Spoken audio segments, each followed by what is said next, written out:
하면서 예수님을 믿고 처음에는 구원받았다는 생각 때문에 마음에 기쁨과 감사가 있습니다. 그런 기쁨을 경험하지 못한 사람들은 거의 없을 겁니다. 그런 기쁨을 다 경험하게 됩니다. 나 같은 죄인 살리신 주님의 은혜 너무 놀랍고 크다. 우리는 이런 고백을 처음 예수님 믿고 합니다. 그렇지만 신앙생활을 시작하고 나면 시간이 흐르면서 마음속에 여러 가지 갈등이 생기기 시작합니다.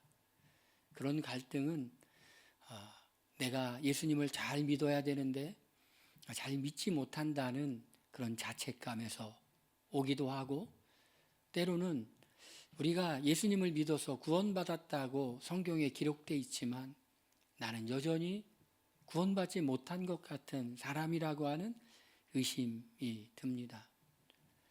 우리가 예수님을 바로 믿기 위해서는 우리가 먼저 우리 자신을 이겨야 되죠. 우리 자신을 이기기가 얼마나 힘듭니까? 우리는 우리 마음대로 살고 싶은 사람이잖아요. 우리 생각대로 살고 싶은 사람이잖아요. 그런데 주님은 우리 마음대로 살지 말고 주님 마음대로 살라고 그래요. 우리 계획대로 살지 말고 주님의 인도대로 살으라 그래요. 왜 그럴까요? 우리 마음대로 살아서 좋으면 주님이 우리 마음대로 살라고 하겠죠. 그런데 우리 마음대로 살면 우리에게 안 좋으니까 주님의 생각대로 살고 주님의 뜻대로 사는 것이 우리에게 좋으니까 주님은 성령을 통해서 우리의 마음 가운데 계속해서 무슨 감동을 주시는 거예요. 그런데 우리는 마음이 그렇게 되면 갈등이 일어나기 시작하죠. 내 생각과 하나님 생각 사이에 우리는 끼어 있죠. 그런 갈등을 로마서 7장에 바울이 고백하고 있습니다. 로마서 1장부터 6장까지는 우리가 어떻게 하면 예수님을 믿고 어떻게 하면 우리가 구원을 받는가, 구원을 받고 나면 어떻게 되는가에 대한 말씀이 쭉 기록되어 있습니다. 그런데 예수님을 막상 믿고 나서 보니 기쁜 일도 있고 좋은 일도 있지만은 정말 진실하게 믿고자 하면 할수록 우리가 그렇게 진실하게 믿을 수 있는 사람이 아니라는 것을 우리는 깨닫게 됩니다. 그래서 우리는 바울이 고백했던 것처럼 그런 탄식을 하게 되죠. 오호라, 나는 곤고한 사람이라 이 사망의 몸에서 누가 나를 건져내랴.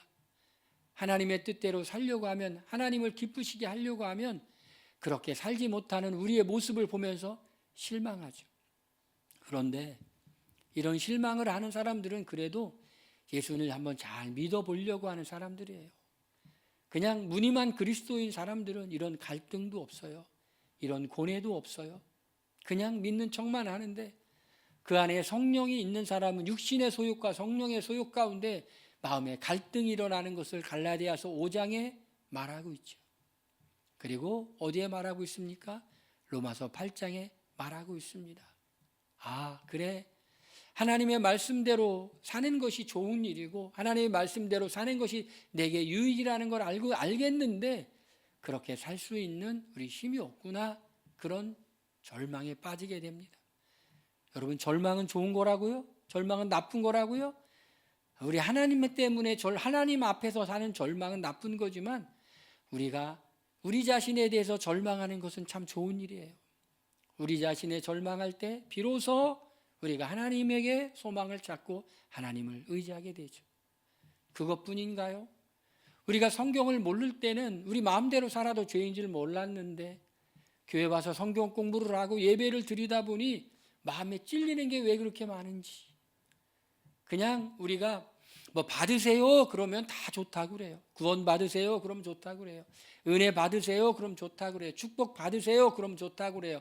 그런데 뭘 하세요 그러면 부담 생기는 거예요. 하나님의 뜻대로 사세요, 말씀대로 사세요, 하나님을 기쁘시게 하세요 그러면 우리는 마음에 부담이 생기는 거예요. 처음에 예수님을 믿을 때는 그냥 받으라고 하죠. 구원을 받으라고 하죠. 은혜를 받으라고 하죠. 평안을 받으라고 하죠. 축복을 받으라고 하죠. 그래서 우리가 예수님을 믿었는데 이제는 우리가 예수님을 믿고 난 다음에 교회 와서 성경 공부를 하니 몰랐던 걸 알기 시작하는 거예요. 마음에 찔림이 옵니다. 그러면서 이런 생각이 들죠. 내가 구원받은 사람이 맞나 하는 정죄감이 듭니다. 여러분 그럴 때 낙심하지 마시길 바랍니다. 여러분 성령께서 우리 안에 계시면서 우리를 돕기 시작하는 거예요. 신앙생활은 내 힘으로 하려고 하면 정말 힘든데 성령의 도우심을 받아서 하려면 할 수 있는 거예요. 수영을 잘하는 사람들은요 특징이 있습니다. 어떤 특징일까요? 물을 이기려고 하지 않고 물을 이용하려고 그래요. 수영을 잘하는 사람은요 물에 그냥 푹 들어가, 물에 몸을 맡겨요. 그리고 물에 들어갔다 나왔다 들어갔다 나왔다 물에 몸을 맡기는 것처럼 신앙생활을 잘하고 싶은 사람은 어떻게 하면 되느냐? 성령께 우리를 맡기기만 하면 되는 거예요. 여러분 세상에서 제일 힘든 것 중에 하나가 뭐냐면 맡기는 거예요. 누구에게 맡겨야 될까요? 하나님께 맡겨야 돼요. 성령에게 맡겨야 돼요. 때로 자기 마음대로 살다가 실패를 많이 경험해 본 사람들이 있어요. 자기 뜻대로 살다가 실패를 많이 경험해 본 사람들이 있어요. 그런 사람들은 이렇게 고백합니다. 우리 힘으로 안 되는구나. 우리의 계획으로 안 되는구나. 하나님을 의지하지 않으면 안 되는구나. 그래서 하나님께서 우리가 그렇게 실패하도록 내버려 두시는지도 몰라요. 우리가 그렇게 넘어지도록 내버려 두시는지도 몰라요. 그런 상태 속에서 우리는 이런 고백을 하죠. 하나님, 내가 주님을 이제는 전적으로 의지하렵니다. 내가 주님께 전적으로 맡기렵니다. 그런 고백하기가 쉽지 않아요. 고생을 좀 해야 돼요. 실패를 좀 해야 돼요. 조금 넘어져 봐야 돼요. 그래서 오직 주님께로만 나오는 사람이 되는 거예요. 수영을 하려고 하는 사람은 수영의 물에 맡기는 것처럼 신앙생활 하는 사람은 어떻게 되냐면 성령께 모든 걸 맡겨야 돼요. 우리의 고민이 있죠. 우리가 율법으로 말미암아 죽음을 받았고 새로운 신분이 되었지만 여전히 율법의 정죄 아래 놓여 있는 것 같은 그런 상태. 성령은 우리를 어떻게 도우실까요? 이는 그리스도 안에 있는 생명의 성령의 법이 죄와 사망의 법에서 너를 해방하였음이라. 어떤 목사님이 설교를 하는데 아주 재밌는 얘기를 하더라고요. 자기가 논산훈련소에서 훈련을 받는데 훈련 받을 때 훈련시키는 교관이 훈련하는 병사가 이제 병장이라 제대를 했는데 집이 논산이었대요. 술만 먹고 제대하고 나서 술 먹고 와가지고 기관병도 괴롭히고 훈련병도 괴롭히는데 옛날에는 사람들이 착했잖아요. 어떻게 그냥 몰래 들어와가지고 막 괴롭히는데 한 일주일 괴롭히니까 그 중에 한 병사가 그러더래요. 야! 너 제대했잖아! 반말로 소리 버럭 지르니까 그 다음부터 안 들어오더래요. 여러분 율법은 우리를 계속해서 정죄를 하죠. 너는 구원 못 받았어. 너 그렇게 사는 거 보니까 너 정말 그리스도인 아니야. 그런데 이제 성경은 우리가 뭐라고 말합니까? 우리는 율법의 권세 아래 있지 않다라고 말하고 있어요. 더 이상 우리는 율법의 적용을 받지 않는다라는 것이. 우리가 예수님을 믿기 전에는 우리는 율법이 우리를 정죄하죠. 율법의 기능은 뭡니까? 너희가 죄인이다. 너희가 그 죄 때문에 지옥 갈 수밖에 없다고 말하죠. 그런데 우리를 위해서 예수님이 율법의 정죄를 다 받으시고 십자가에 달려 돌아가셨어요. 우리의 죄값을 다 치루어 주셨어요. 우리는 어떤 법의 적용을 받느냐? 율법의 적용을 받는 것이 아니라 이제 생명의 성령의 법에 우리는 적용을 받아요. 대한민국에 살면 대한민국 법을 지켜야 되지만 미국에 이민을 가면 미국 법을 지켜야 되겠죠.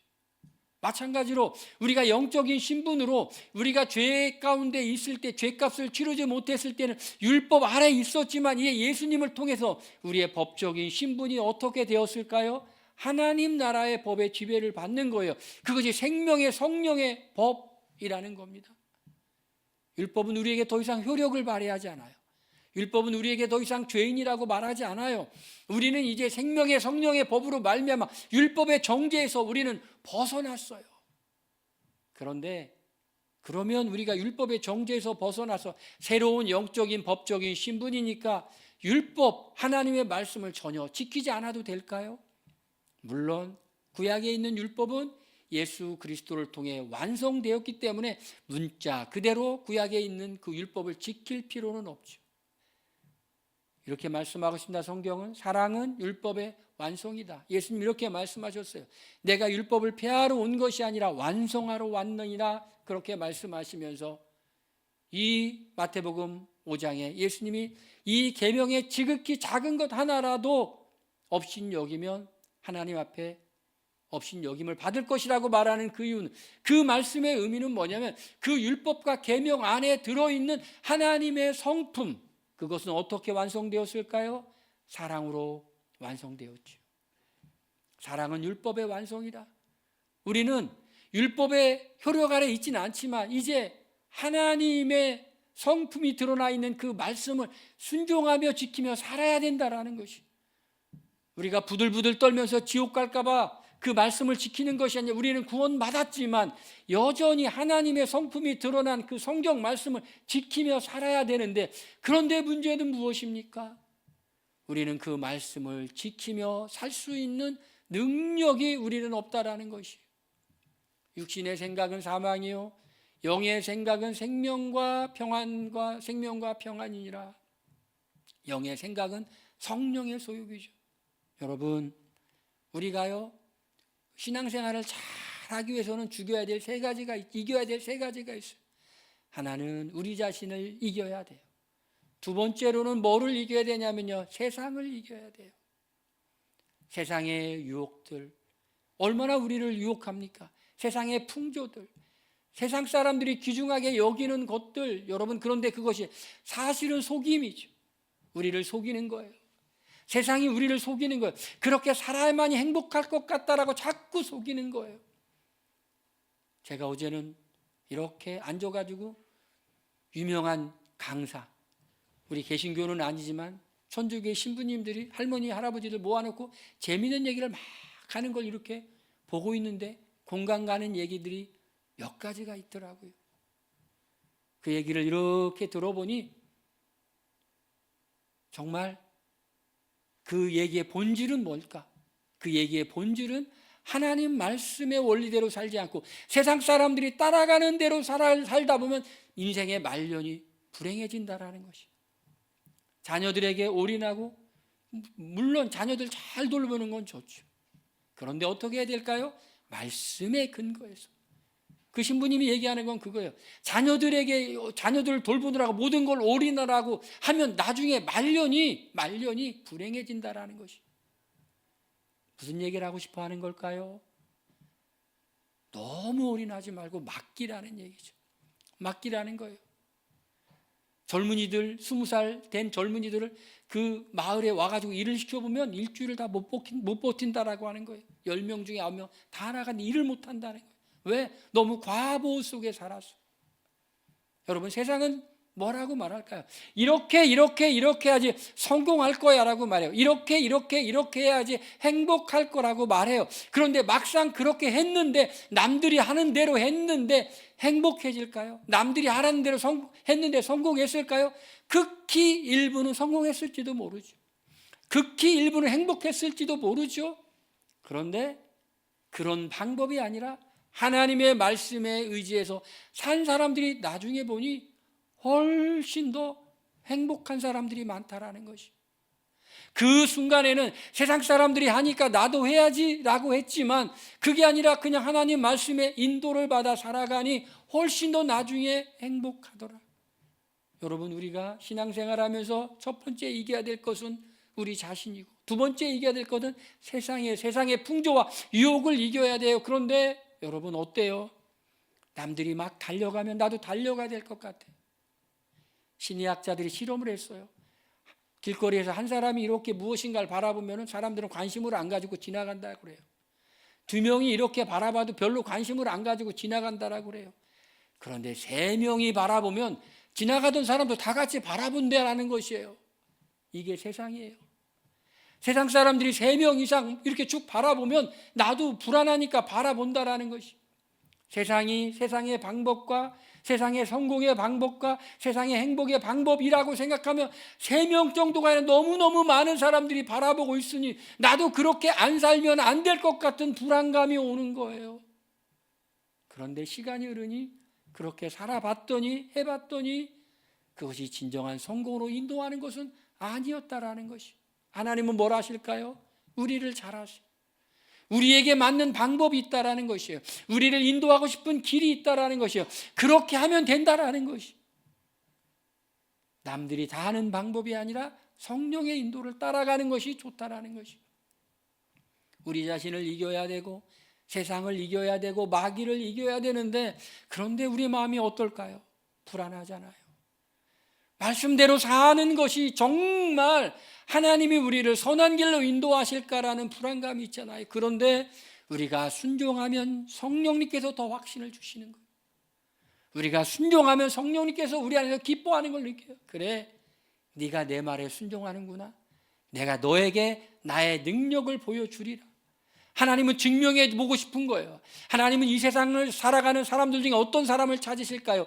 하나님의 말씀에 순종해서 하나님의 말씀이 참인 것을 드러내기를 원하는 믿음의 사람을 찾고 계세요. 성령님을 의지하자면 안 돼요. 불안하잖아요. 남들은 다 저렇게 사는데 나만 이렇게 사는 것은 잘못 사는 것 같잖아요. 불안하잖아요, 여러분. 그런데 우리가 성령을 의지하면 불안이 아니라 확신을 줘요. 걱정이 아니라 소망을 줘요. 그리고 성령은 우리가 그렇게 내가 희생하고 손해보더라도 말씀에 순종해서 한번 살아보고자 하는 결심을 주고 능력을 주고 도와주세요. 여러분 마음 가운데 성령께서 그런 도움을 주시고 확신을 주시면 따라합시다. 한번 해보자. 한번 해보시길 바랍니다. 한번 하면 놀라운 일이 일어날까요? 안 일어나요. 한번 더 해보셔야 돼요. 그럼 놀라운 일이 일어날까요? 안 일어나요. 한 번 더 해봐야 돼요. 그래서 그것이 우리의 정말 습관이 되고, 하나님 우리의 마음을 보시죠. 중심을 보시죠. 정말 신뢰하는지 보시죠. 농사하는 사람들은요, 한 번만 밭에 가지 않아요. 정말 많이 밭에를 가는 것처럼 우리가 하나님의 말씀에 계속 순종하면서 우리의 마음을 고르고 옥토로 만들고, 그리고 성령님을 의지하는 거예요. 여러분 불안할 때마다 성령을 의지하시길 바랍니다.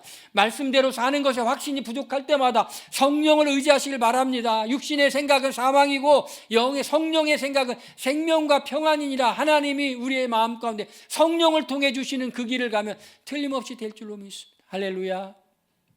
그런데 성령은 이 두 가지 고민을 한꺼번에 해결시켜주는 방법이 있는데, 성경은 이렇게 말씀하고 있습니다. 뭐라고 말씀할까요?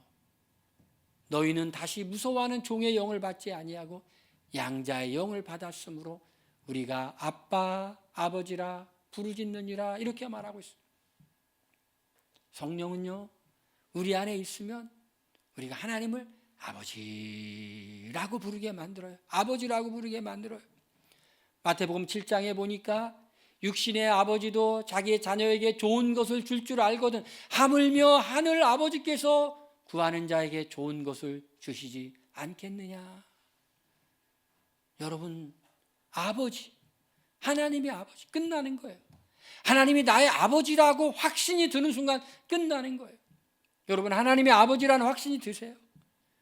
어떤 사람은 들기도 하고 안 되는 사람도 있는데, 어떤 교회를 갔더니 목사님이 하나님을 아버지라고 못 부르고 꼭 주님이라고 부르는 장로님이 계셔가지고 한번 권해봤대요. 목사님이 한번 하나님을 아빠라고 불러보라고, 아버지라고 불러보라고.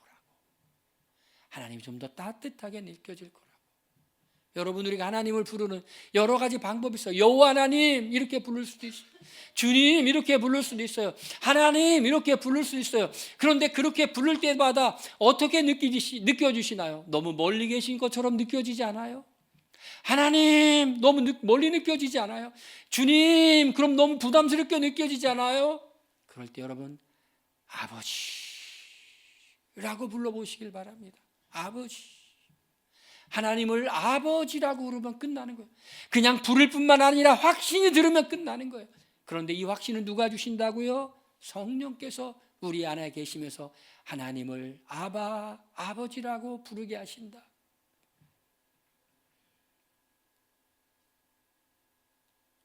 누가 그런 재미있는 얘기를 하더라고요. 제가 지난번에 어디 가서 설교를 듣고 있는데 그 목사님이 참 재밌는 얘기를 하는데, 자기 아들이 초등학교를 안 가는데 여자친구가 있대요. 그 여자친구를, 아들의 여자친구를 굉장히 예뻐하는데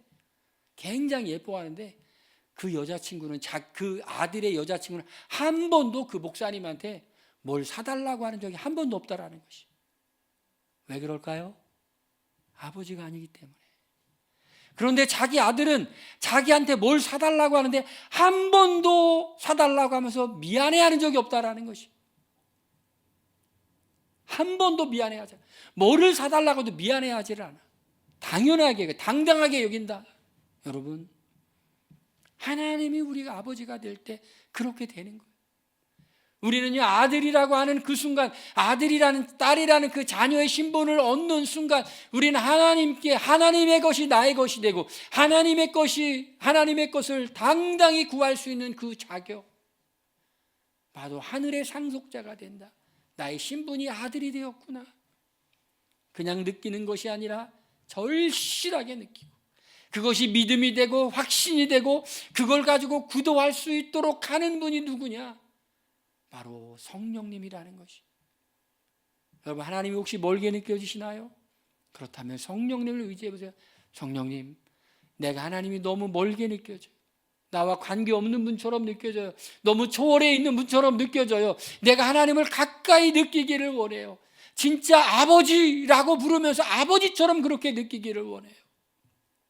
그렇게 기도하시면 하나님께서 그 마음에 확신을 주실 겁니다. 성령을 통해서. 그러면 우리는 어떻게 살아야 됩니까?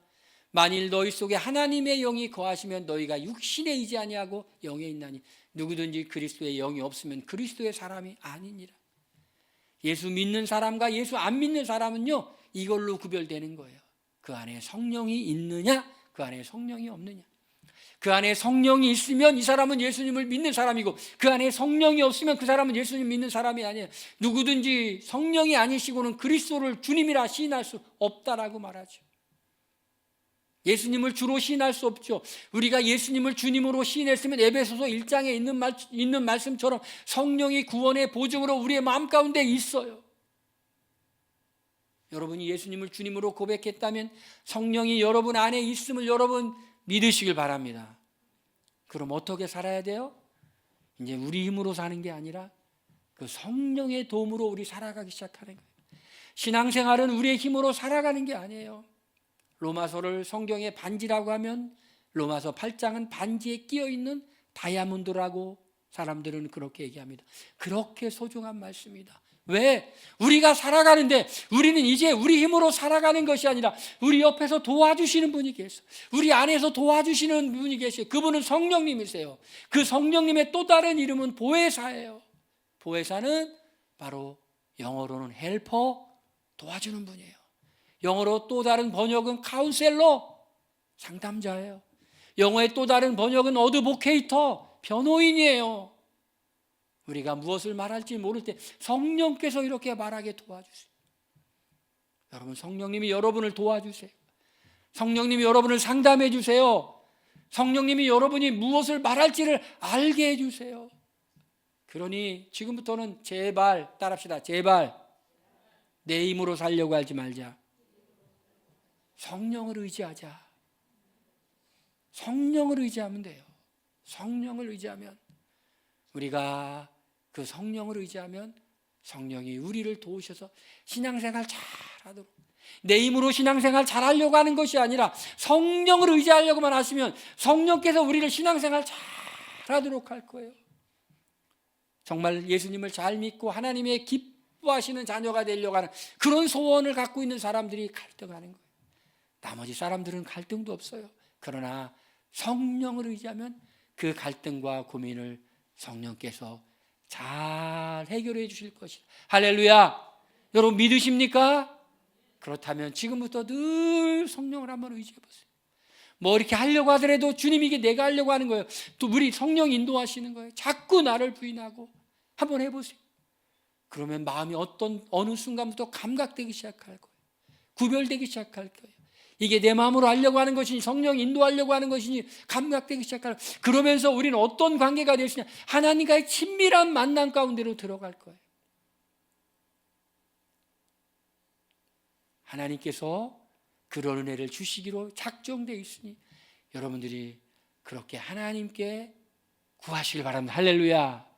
하나님의 도우심을 받기를 바랍니다. 우리 시간 한번 따라하겠습니다. 하나님, 신앙생활을 내 힘으로 하는 것이 아니라 성령의 도움을 받아서 하기를 원합니다. 성령의 인도를 받아 하기를 원합니다. 우리 통성으로 기도합니다.